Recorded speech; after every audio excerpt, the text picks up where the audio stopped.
Iniciamos.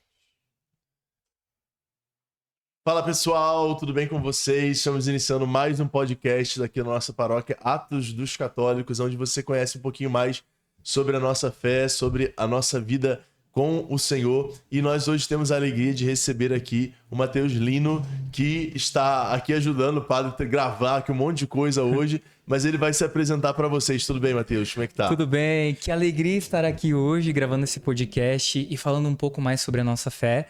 Hoje nós gravamos um projeto muito especial que vai ao ar aí nas próximas semanas.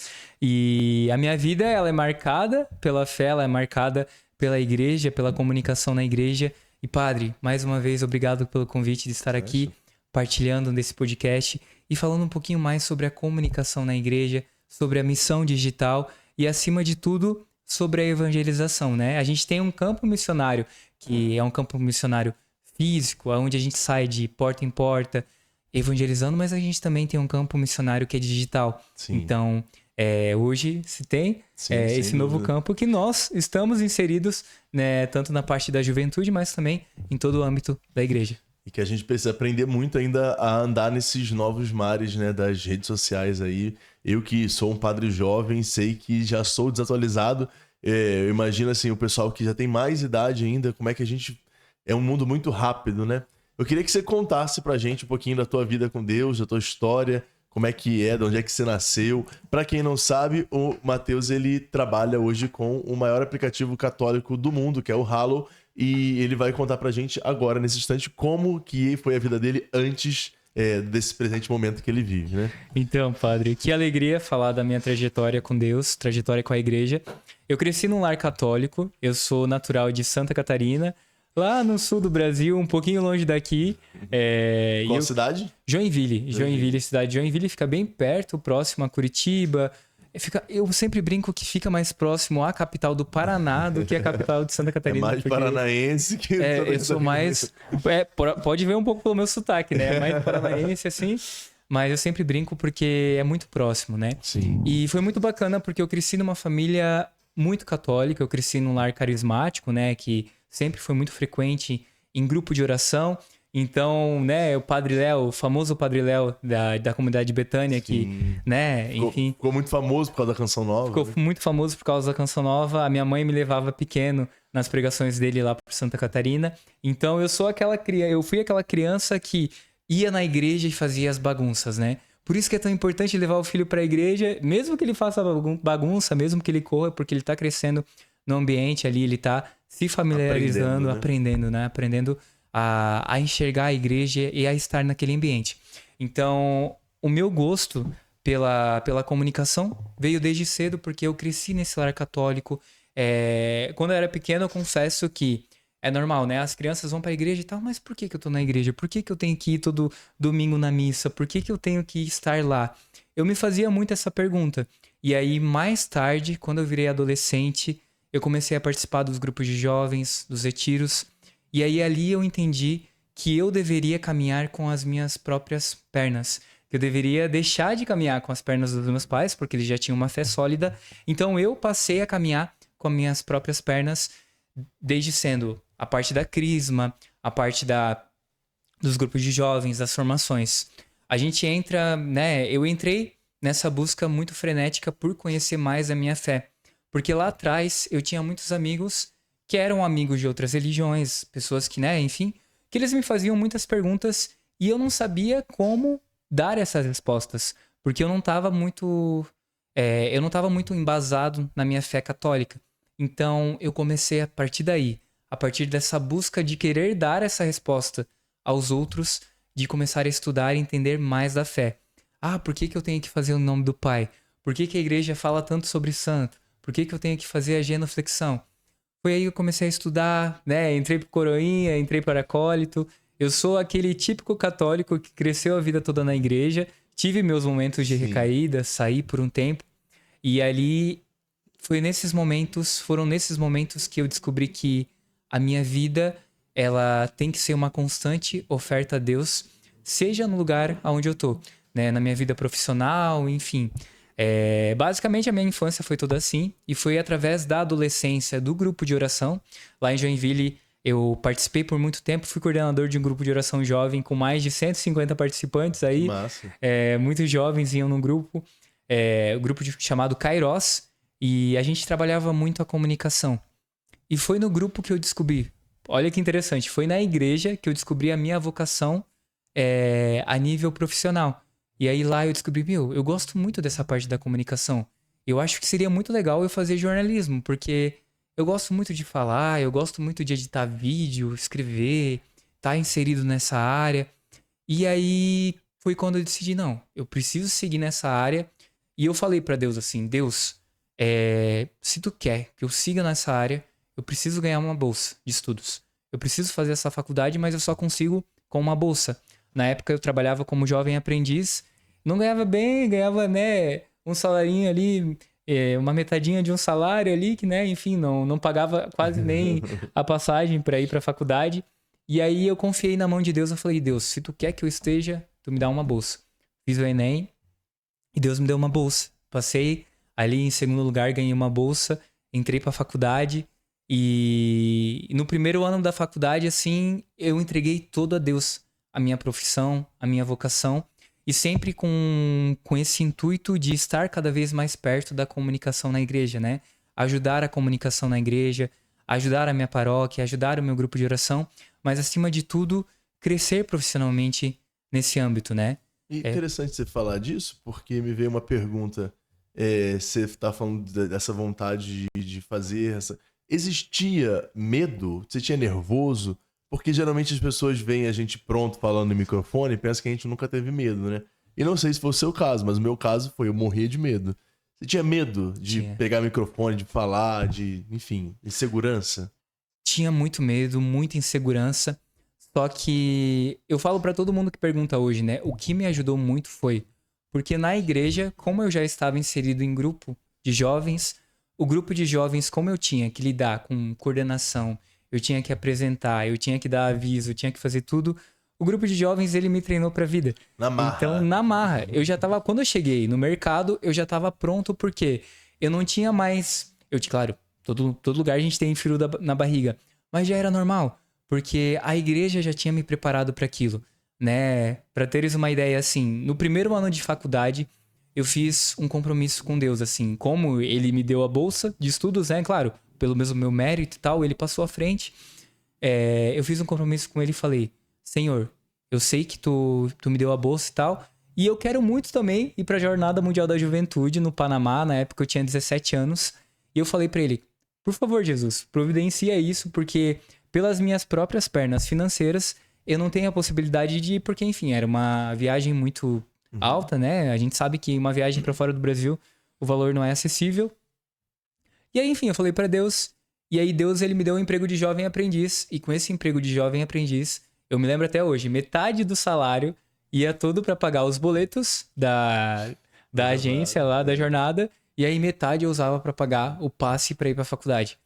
E, foi sofrido. Essa época eu não comia um salgado, padre. Eu não comia um lanche na faculdade. E eu era bem gordinho nessa época. Imagina, pra gordinho, tristeza, não comer um lanche, olha, era tenso. E aí eu fiz esse compromisso com Deus, né? De, enfim, sendo fiel no pouco, porque eu sabia que Deus, ele tinha algo pra mim lá na jornada. E rezando, sempre entregando a Deus, né? Vivi esse período com muita obediência a ele também, né? E aí até que chegou dezembro de 2018, eu recebi uma ligação da coordenadora da Pastoral da Juventude do Brasil. Na época, até então era Leila. Ela era da minha cidade ali. Era uma comissão que era ali da própria cidade de Joinville, ali, que fazia parte da CNBB regional, ali da região. E ela falou pra mim bem assim, Matheus, eu sei que tu vai pra JMJ e, por favor, tu não pode falar isso pra ninguém. Mas eu indiquei o teu nome para fazer a liturgia da missa de envio junto com o Papa Francisco, representando o Brasil, os jovens do Brasil. A missa de envio é a missa onde os jovens são enviados novamente para a diocese do seu país. É a missa seria de encerramento. É a missa de encerramento da jornada. Daí ela falou isso para mim, né? Eu olhei para ela e falei, tu me fala isso numa normalidade, assim... E aí, ela tinha me indicado, porque na época eu já estava fazendo jornalismo, e eles precisavam de um jovem que fizesse jornalismo que estivesse entre 18 a 20 anos pra representar a juventude, né? E aí eu falei, não, eu topo, não sei o que. Daí ela falou, não fala pra ninguém. Cheguei em casa, falei pra todo mundo, não sei o que. E aí, isso foi em dezembro, a jornada foi em final de janeiro de 2020, foi final de janeiro de 2019. E eu me lembro que até esse período, a gente passei por muita aprovação, assim, porque com a agência que a gente foi, na época, a gente levou um golpe. Eles não tinham comprado as passagens da jornada, eles não tinham garantido o nosso alojamento. E na época, até a comunidade que eu fui, eles entraram em contato com o comitê da jornada que nos garantiu um lugar que era tipo um lugar que era muito longe, que era tipo 2 horas dos eventos locais da jornada. Então todos os dias a gente tinha que pegar ônibus, trem, tudo quanto é tipo. Tipo assim, a jornada tá sendo a jornada aqui em São Carlos e eu tava vindo lá de São Paulo todos os dias pra acompanhar a Jornada Mundial da Juventude. Hein? Cansativo.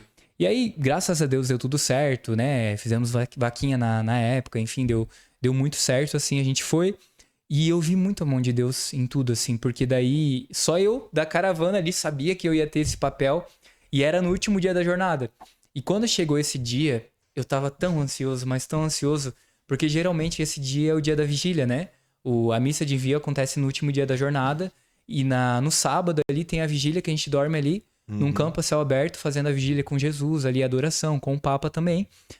E eu me lembro que naquela época, a gente tava ali todo mundo junto da caravana, estávamos com os colchonetes ali dormindo, e aí do nada, né, não faltava aprovação, assim, começou todo mundo falar, meu Deus, começou todo mundo se coçar, assim, uma coceira, enfim. Quando eu olho pro lado, tinha muitas aranhas, e não eram aranhas assim, eram aranhas desse tamanho, caranguejeiras assim, sabe? Aranhas assim, invadindo ali daí. Que loucura! Foi um grande desafio, foi um grande perrengue, assim, eu nunca me esqueço disso, porque, enfim, foi muito marcante. Enfim, daí ali, aquilo ali... Foi um perrengue chique e santo, mas foi perrengue. Foi um perrengue chique, insano. E aí, ali, né, de madrugada, eu acordei, fui sozinho pro palco da jornada, né, caminhei acho que uns 20 minutos pra chegar até o palco. E aí, lá no palco, na época eu não sabia falar inglês.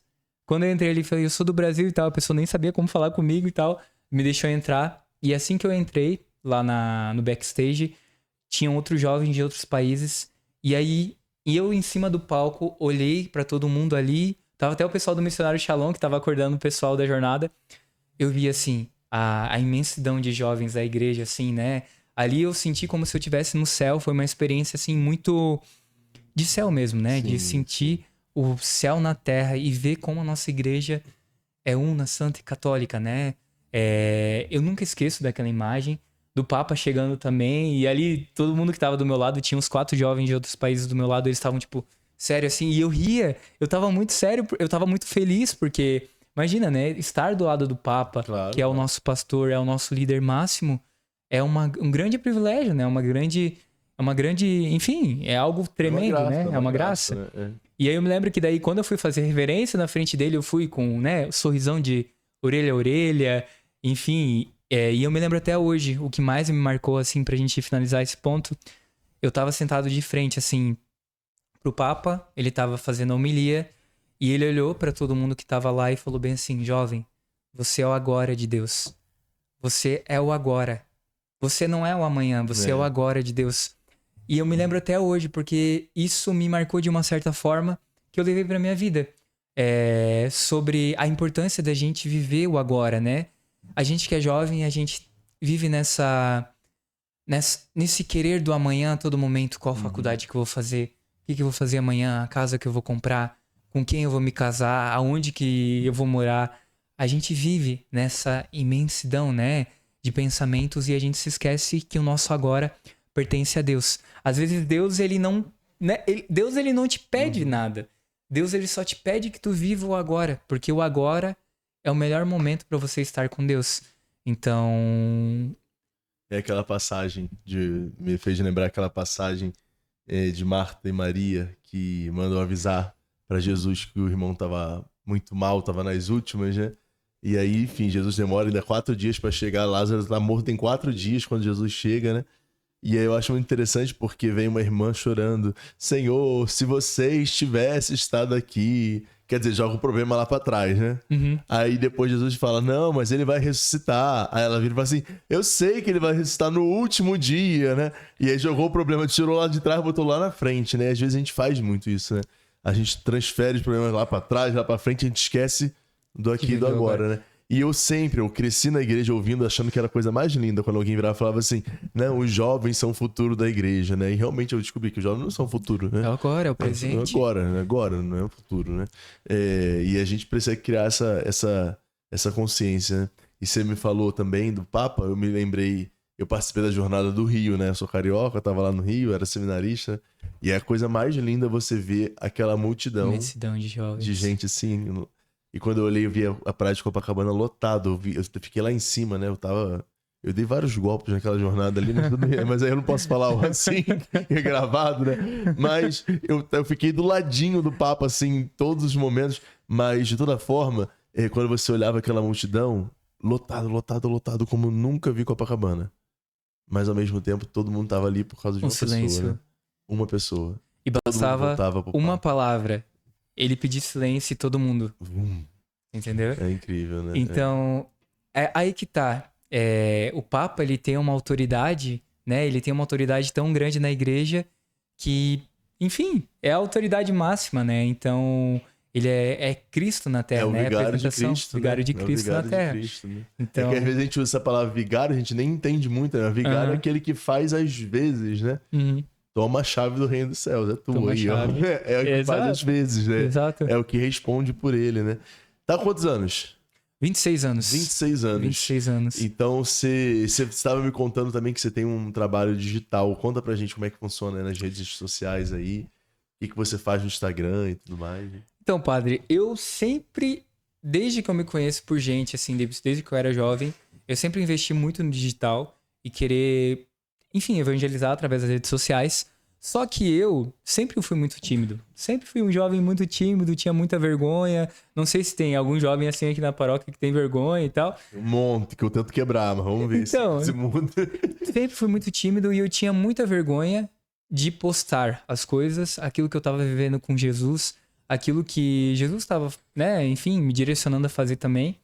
Porque eu tava com medo daquilo que os outros iam pensar, né? Eu tava com medo de colocar a minha cara a tapa para aquilo que os outros iam pensar. E hoje eu tenho um projeto que se chama Menino Peregrino. Esse projeto nasceu há muito tempo atrás, nasceu em 2020, só que eu só tive coragem de criar esse perfil digital ano passado, 5 anos depois.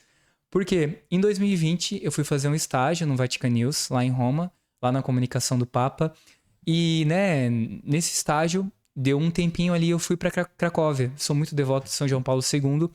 E João Paulo II, ele tem uma proposta, ele tem um propósito missionário muito grande, né? De ser peregrinos. Jovens, vocês têm que ser o peregrino. Foi quem criou a jornada. Foi quem criou a jornada. E essa frase, essa questão de ser peregrino sempre tocou muito forte, ressoou muito forte na minha vida. E desde lá, quando eu fiz essa viagem para Cracóvia, vinha algo muito forte no meu coração. Menino peregrino, ser peregrino, peregrino da esperança, levar essa esperança para o mundo, sabe? Essa esperança de Jesus para o mundo. E aí lá eu tive esse discernimento que eu deveria fazer esse perfil e só que ficou lá, porque daí depois os afazeres da vida, faculdade, trabalho, igreja, né? Vai deixando de lado, vai deixando de lado e tal. E Deus sempre ali, me incomodando, falando ali, meu filho, quando que tu vai criar coragem de fazer? Quando que tu vai, né, enfim, criar essa vontade aí, colocar o projeto em ação? E aí foi só ano passado, que aí eu decidi, não, eu preciso fazer. Deus, ele tava me incomodando, assim, de uma forma que eu precisava, né, aceitar esse chamado dele na minha vida. Porque eu gosto muito de viajar, né, eu viajo por vários lugares, e eu sempre conheço histórias de pessoas, eu sou jornalista, né, eu já falei aqui, mas eu sou jornalista de profissão, eu sempre conheço histórias de pessoas com a igreja, milagres eucarísticos, e eu queria muito propagar aquilo que eu via com os meus próprios olhos, não deixar somente no meu coração. E dito e feito, né, eu comecei o perfil, comecei postando, né, frases, comecei postando, né, os lugares que eu já fui, muito nessa pegada de curiosidades históricas também. E eu me lembro que quando eu postei um vídeo lá em Lourdes, lá na França, eu tava no santuário de Nossa Senhora das Graças, onde Nossa Senhora apareceu a Santa Catarina Labouré. E eu fiz um vídeo, um simples vídeo. Você tá rezando no santuário de Nossa Senhora das Graças. Esse vídeo, padre, viralizou de uma forma. O pessoal se interessou tanto, assim, por conhecer o lugar, assim, né? A história do local. E foi tão interessante que daí eu tinha que responder os comentários assim, esse santuário é na França, não sei o quê, você precisa ir lá. Aí depois eu recebia comentários de pessoas falando que eu fui lá, foi muito legal, obrigado por ter postado um vídeo, não sei o quê, divulgando. E dito e feito, né? Eu tenho postado muito sobre essa parte de milagres eucarísticos também.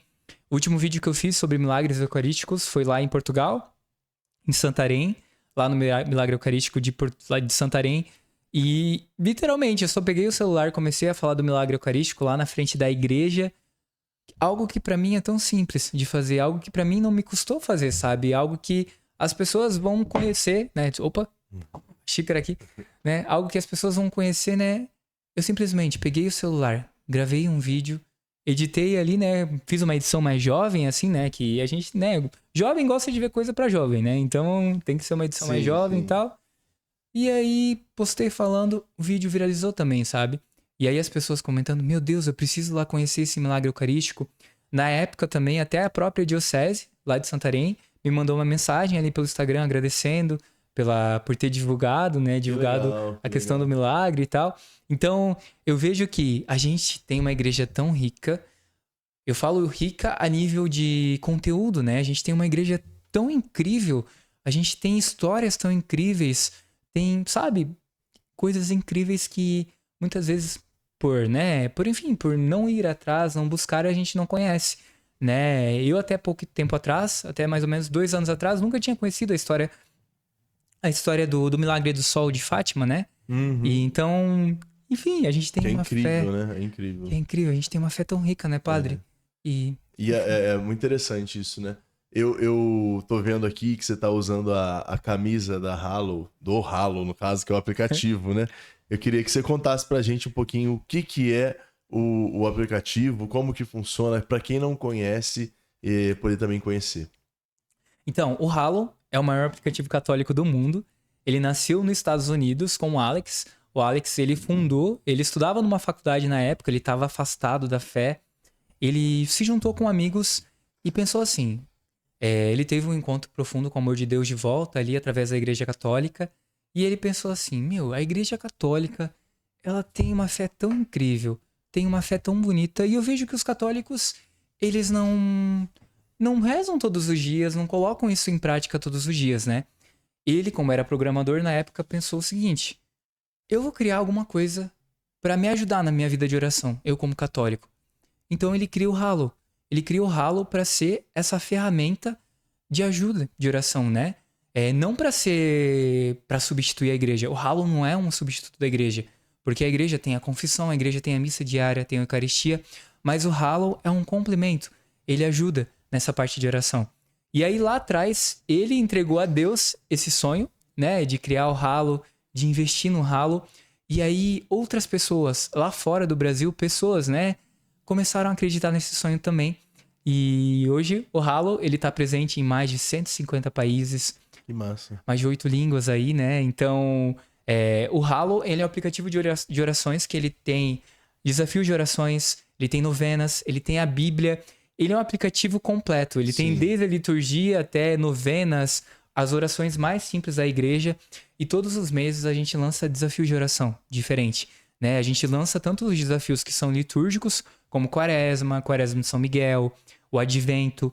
Mas a gente também lança novenas específicas, desafios para quem, né, enfim, quem é muito ansioso, quem tá passando por um problema muito difícil na sua vida. A gente também lança desafio nesse sentido. São desafios mais devocionais, né, onde a pessoa pode rezar no seu dia a dia. E não conseguir rezar um desafio, o desafio fica num Halo, a pessoa consegue entrar lá e rezar ao longo, né, de quando consegue começar. O porquê que o Halo, ele ajuda tanto na vida de oração? Ele é muito... Quando eu falo gamificado, tu entende, padre? gamificado é tipo mais jovem, coisa mais... Exato, ele é mais jovem. E lá no Halo tu consegue construir o teu plano de oração. Então tu coloca, nesse horário do dia eu quero rezar com isso, eu quero fazer um grupo com a minha comunidade paroquial. Então toda a comunidade paroquial vai pro Halo e tem o seu grupo lá. E aí, enfim, vão compartilhando orações. Quero pedir oração por tal pessoa da minha vida. Ela tá passando por um problema muito difícil. Consegue pedir também no Halo. E o que acontece? O Halo, ele nunca te deixa desistir de rezar. Porque a todo momento ele vai estar ali, ó. Ei, tu não rezou hoje? Vem rezar comigo. As notificações, elas lembram. Toda a parte de e-mail. Também a gente tem um projeto muito forte, um trabalho muito forte através das redes sociais. E o nosso principal objetivo é levar a paz de Deus para as pessoas, né? Para que as pessoas encontrem essa paz no seu dia a dia. Uma pessoa que tem a vida muito corrida, que trabalha aí, a gente sabe como, né, as grandes metrópoles, as pessoas saem de manhã, sei lá, 5 horas da manhã, chegam em casa 9 horas da noite, às vezes não tem tempo de rezar, não tem tempo de se colocar em oração. Então o Halo, ele vem para suprir essa rotina frenética, essa rotina corrida, porque basta somente você colocar o fone de ouvido, se conectar com Deus, fechar os seus olhos e colocar ali uma oração, um desafio de oração e se encontrar com Deus no seu cotidiano. E é isso que falta, né? A gente se encontrar com Deus na nossa rotina corrida. Deus, ele não pede que a gente pare tudo que a gente está fazendo e vá se encontrar com ele. Não, ele não pede somente isso. Ele pede para que a gente o encontre no dia a dia também, né? Seja, né, no ônibus, seja, sei lá, no carro, ligando a meditação ali no carro, seja, sei lá, no trabalho, ali no tempinho que dá para escutar, para rezar com o Senhor. Então é muito de nós, como católicos, utilizarmos as estratégias que a gente tem para se colocar na presença de Deus, né, padre? Uhum. Não, eu acho também muito interessante uma coisa que tem no aplicativo e que eu acho que é muito massa, é que vocês chamam pessoas que são conhecidas por todos nós aí nas redes sociais, padres, sejam não somente padres, mas leigos também, né? Pessoas que são grandes pregadores, pessoas que estão aí na mídia e tal, e que a gente se sente mais familiarizado, vamos dizer assim, né? E essas pessoas vão lá nos ajudar a rezar e tal, né? Essa ideia de chamar pessoas que são uma espécie assim, vamos dizer assim... Não queria usar essa expressão, mas são influenciadores. Sim. São influenciadores, evangelizadores digitais, talvez seja a melhor expressão, missionários digitais. Missionários digitais e tal. Isso é uma coisa tipicamente do Brasil ou isso acontece no mundo todo no Halo? Então, padre, eu vou te confessar que isso acontece no mundo todo, no Halo. Hoje no Brasil a gente tem aí 3, 4 anos que a gente começou toda a parte do aplicativo aqui. Mas o aplicativo começou em 2018, faz aí 8 anos. Eu sou ruim com matemática, não sei se eu falei certo, mas faz aí 8 anos que começou lá atrás, lá nos Estados Unidos. E desde o começo, a proposta é de chamar tanto essa parte de pessoas que são pregadores, padres, pessoas que estão inseridos no seio da igreja, e também pessoas que são católicos, mas que têm um trabalho secular. Por exemplo, um cantor que está na grande mídia, que tem um trabalho secular, mas que é muito católico. A gente sabe que ele tem uma profunda devoção, que ele vai na missa, que ele é uma pessoa que ele tem um testemunho de fé. Essas pessoas, a nível secular, elas alcançam muitas pessoas que às vezes se afastaram da fé, se afastaram da igreja, se afastaram do amor de Deus. Então, às vezes, através dessa pessoa, essa outra pessoa que está afastada tem um encontro profundo com o amor de Deus através de uma oração que esse artista está rezando dentro do aplicativo. Então, essa estratégia de chamar pessoas que estão na grande mídia, que estão aí, né? Enfim, que são pessoas que estão nessa visibilidade, que têm essa visibilidade maior. E tem visibilidade porque encontram muitas pessoas que se identificam, né? Exato. Do seu jeito, né? Exato. Eu acho que isso é o principal numa campanha de oração, por exemplo. Né? Exato. Olha que bacana, padre. Tu já pensou, né? Tu é fã de trabalho de alguém. Tu imagina, que legal seria eu rezar com essa pessoa na minha vida de oração. Então, isso que é o diferencial, sabe? Eu conseguir rezar com essa pessoa na minha vida de oração também. E tu vê o testemunho que essa pessoa tá propagando pro mundo, né? Claro. Na quaresma desse ano, a gente trouxe a Yasmin Castilho. A Yasmin, ela é uma influenciadora de lifestyle. Ela, enfim, ela fala muito sobre o amor de Deus, mas ela também tem um perfil que fala muito sobre comédia, sobre humor, com a família dela. E foi muito bacana todos os testemunhos que a gente recebeu das pessoas, assim. Muita gente vindo falar pra nós assim, caraca, que legal ela no aplicativo, vocês levando ela. Pessoas assim que falaram que foi muito impactante o testemunho dela, enfim, mas não só dela. A gente recebe muitos testemunhos, padre, de pessoas que receberam uma notificação e tiveram a vida ali transformada em questão de segundos, porque estavam pensando em, enfim, fazer alguma besteira com a sua vida, fazer alguma, né? Enfim, fazer alguma coisa nesse sentido. E através de uma notificação foram encontradas, pelo amor de Deus. Então, o propósito do Halo hoje é um propósito missionário, de levar esse amor de Deus, de levar esse amor de Deus a todos os corações. E eu gosto muito que o Carla Kutz, Sam Carla Kutz, ele Desbravou, né? desbravou esse campo missionário, esse campo digital. E é muito bacana todo o trabalho que ele fez através dos milagres eucarísticos. Ele foi muito pioneiro nisso. Sim. E ele facilitou esse acesso, né? A gente ia começar a pensar, cara, a igreja, ela tá no espaço físico, ela tá nesse espaço, só que a igreja também precisa estar inserida no ambiente digital. Porque é no ambiente digital que as pessoas estão hoje, né? Antigamente, a gente falava, né? Tinha muito... Antigamente a gente falava que os idosos, eles não acessavam o celular, não sei o quê. Mas hoje tu vai ver... Tudo, até o Uber pede. Ensina pra gente bobear. Então tudo no TikTok, tudo aí no YouTube. Eu tenho umas ovelhas aqui na paróquia que estão no TikTok, dança e tudo, inclusive. Dança e tudo. Então tudo aí. Não, mas é interessante, né? É porque às vezes acontece da gente querer achar que tudo é muito mundano, né? Mas as coisas estão no mundo e a gente está no mundo, né? E o que precisa ser evangelizado é o mundo, né? Tanto que Jesus falou, ide pelo mundo, né? Ide pelo mundo. E hoje o mundo, ele tá... Boa parte, grande, enorme parte tá no virtual, né? Não tem jeito. Tem como a gente não pensar em evangelizar nesses ambientes digitais, porque são propriamente os ambientes onde hoje talvez a maioria das pessoas estejam inseridas.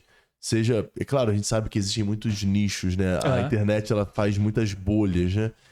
O algoritmo vai jogando a gente para nos fecharmos nas nossas bolhas, né? Mas, volta e meia, aparecem uns reels pra gente, uns vídeos pra gente, de algo que escapa a nossa bolha, né? E é justamente aí que a gente vai tendo essa oportunidade de trazer as pessoas, né? Mas acho que é muito importante isso, de termos essa presença não somente de divulgação, de sermos aqueles que influenciam digitalmente, mas de termos esses espaços, como no aplicativo do Halo, né?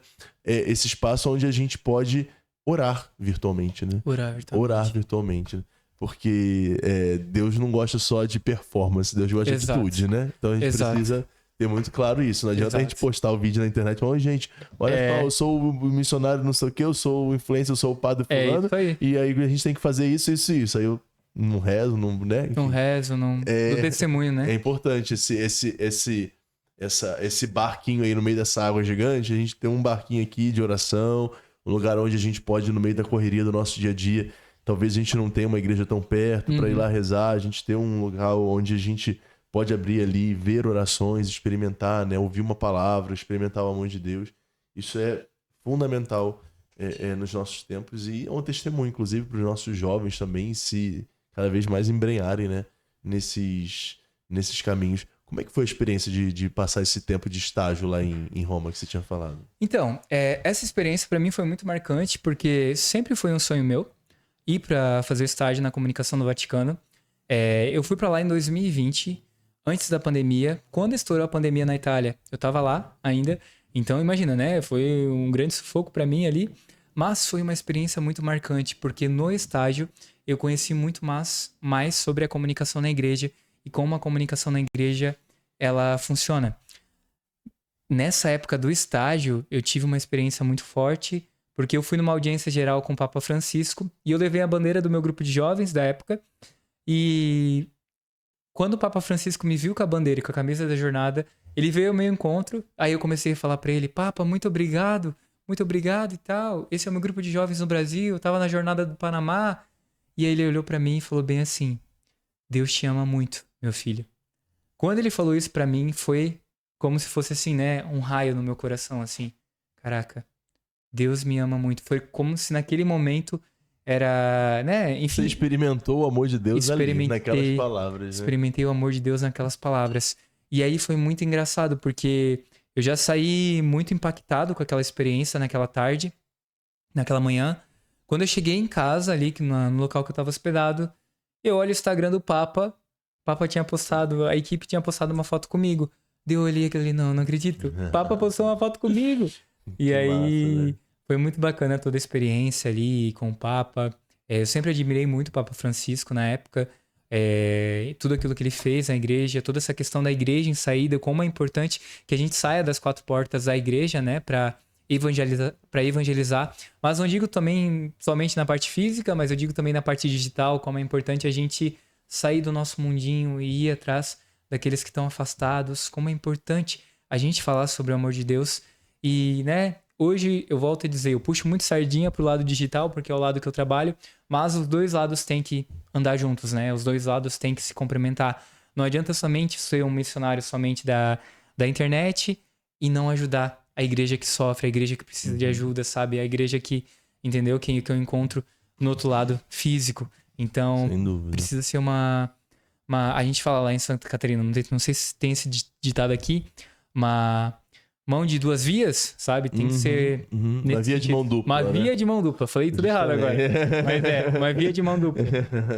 Justamente. E como que você vê hoje o trabalho nosso? Nós já estamos chegando no final do nosso podcast, o Matheus tem que ir embora, misericórdia. Mas como é que você vê o trabalho hoje dos jovens nas redes sociais? Você acha que está crescendo, tem aumentado? Você tem percebido que está tendo mais engajamento nesse mundo? Tá tendo muito engajamento. Eu acho que o jovem, ele tá se encontrando na igreja e também nas redes sociais, né? A gente sabe que as redes sociais é uma terra sem lei. Então é muito importante que o jovem que tem interesse de evangelizar, ele siga sempre as diretrizes da própria CNBB, da própria igreja. A gente tem uma pastoral agora chamada Missionários Digitais, que é uma pastoral que ajuda os missionários digitais, né? Olha que, padre, que interessante. Antigamente, quando que a gente ia pensar que um dia a gente teria uma pastoral chamada Missionários Digitais? Sem dúvida. Então, É loucura mesmo. É loucura, é loucura. É importante que o jovem busque cada vez mais, né? Se alinhar. Parar a pensar mesmo, quando que a gente ia pensar, por exemplo, podcast na igreja? Podcast. Um negócio muito doido, né? Hoje em dia, se você pensar, hoje em dia a gente não consegue pensar não tê-lo, né? Mas se você falasse 30 anos atrás, uma paróquia vai ter podcast. Que negócio é esse? Mas, padre, tu tem ideia que isso começou por causa da pandemia? Sem dúvida. A pandemia deu esse start Deu um na boom, gente, né? deu esse boom e a gente viu. Que legal viver assim, né? Deu um boom. Que legal ter essa experiência conectada, ter, né, fazer as paróquias serem Sem mais dúvida. digitais. E eu falo assim, isso não é somente um ir pro digital para a gente poder extrapolar os limites da paróquia e podermos várias pessoas. Não. Por exemplo, a gente está aqui num podcast para uma paróquia. O Instagram meu começou, hoje em dia extrapolou, mas ele era para paróquia, porque para eu estar próximo para os paroquianos verem, para eu ver o que os paroquianos estão fazendo, onde é que eles foram, o que eles estão passeando lá junto, se a família tá bem, se tá postando coisa que não deve, que deve. Quer dizer, a gente pode acompanhar a vida dos nossos fiéis e eles podem estar perto da gente todos os dias. Aquilo que era só exclusivo uma horinha no domingo, hoje tá aí todo dia. É uma palavrinha no Stories, é um vídeo no Reels, é isso, né? Sabe o que eu vejo, padre? Que antes as pessoas tinham uma imagem muito diferente dos padres, assim, que o padre era um ser intocável, que o padre, ele, né, enfim, ele comandava a paróquia, eu não podia nem falar com o padre, sabe? E as redes sociais, elas trazem essa humanidade. O padre também é um ser humano, o padre também vive, o padre também tem sentimento, o padre também, né, tem a sua rotina. Então, é muito bacana porque as redes sociais, elas aproximaram muito a igreja do povo, né? Sem dúvida. E é um lugar que não tem mais como a gente sair daqui. Tem que continuar. Matheus, nós estamos chegando já no finalzinho, que eu tenho que levá-lo embora, misericórdia. Mas eu queria que você desse uma palavrinha final aí para os nossos jovens. Nós temos um grupo de jovens, nossa paróquia não tinha. E eu estou aqui na paróquia há 2 anos e meio. E conseguimos montar, né, o nosso grupo de jovens. E agora, inclusive, eles estão nesse horário que nós estamos gravando, eles estão lá nos jogos da diocese. Mas eu queria que você mandasse uma palavra para os jovens que nos assistem, para incentivar eles a, enfim, a entrarem nessas águas mais profundas das redes sociais, a poderem investir na evangelização, enfim, no anunciar no evangelho em outros ambientes fora dos muros da nossa paróquia. Padre, eu vou falar uma frase que é o meu lema de vida, que é uma frase de São João Paulo II. São João Paulo II disse certa vez: jovens, não tenhais medos de ser santos. Então, é isso que eu deixo, Padre. É isso, não tenho medo de ousar, não tenho medo de fazer o diferente, sabe? Muitas vezes a gente busca só fazer o óbvio, porque o óbvio é mais fácil, mas não tenho medo de chegar pro padre e falar: padre, vamos fazer isso, vamos fazer tal retiro. Às vezes ele vai pensar assim, né? Vai levar... Ih, eu sou coração mole, eu deixo tudo, tudo que pede eu deixo, misericórdia. Então, mas o importante é ser ousado, né, padre? Justamente. É pegar, é bater no peito. Eu gosto muito dessa frase: bater no peito, assumir Isso e ir mesmo. fazer, sabe? Não deixar pro outro aquilo que você pode fazer, sabe? Deus, ele nos chama a ser missionário. Deus, ele nos chama a bater no peito e a, né, enfim, ajudar no projeto de evangelização, a gente ser apóstolo também, assim como os apóstolos foram. Então, é importante que a gente tome consciência disso cada vez mais. Seja, mas eu não tenho vocação religiosa, eu não tenho vocação para ser padre.